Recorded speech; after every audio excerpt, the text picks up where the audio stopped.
Welcome to footballgameplan.com, where football makes sense. I'm Emory Hunt, the czar of the playbook, and now that the 2017 NFL season has ended, it's never too early to start prepping for the 2018 season. That's what we'll do in this off-season outlook video. It'll almost be like a guide to the off-season leading up to the 2018 NFL draft.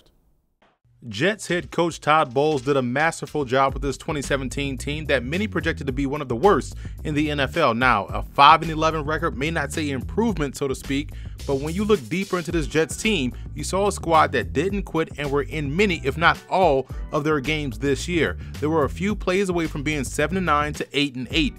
What was impressive this season was that they got really good play from veteran quarterback Josh McCown, and you can tell that he was a key part of the reason why they were having so much success on offense, because when he was lost due to injury, that offense sputtered. Defensively, they were active and aggressive, showing much improvement on the back end with two rookie studs and safeties, Jamal Adams and Marcus May.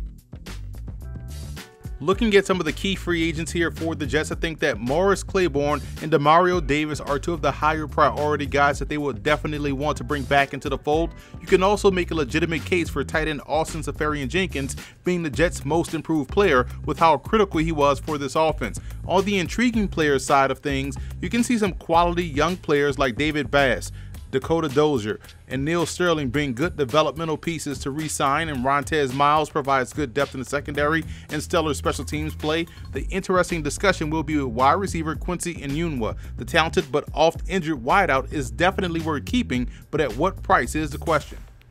Speaking of talented wideouts, Robbie Anderson broke out this season and became the go-to guy in the passing game, finishing with the team leading 941 yards and 7 touchdowns. He was a big play waiting to happen and still has growth in his game to get even better.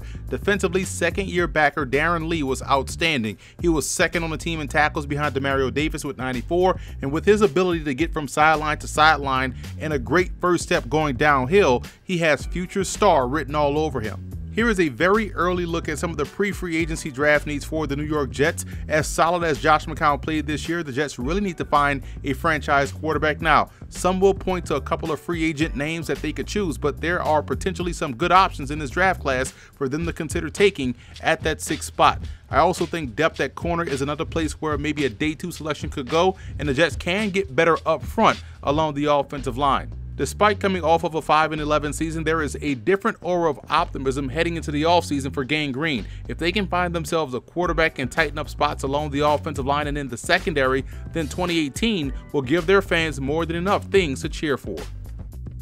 So that's it for this off-season outlook video. Be sure to subscribe on iTunes and leave us a 5-star rating to the Football Game Plan podcast, and also subscribe to the Football Game Plan Network located at youtube.com/footballgameplan. And finally, visit the link at the bottom of the screen to get a more in-depth off-season outlook from our Football Game Plan analysts.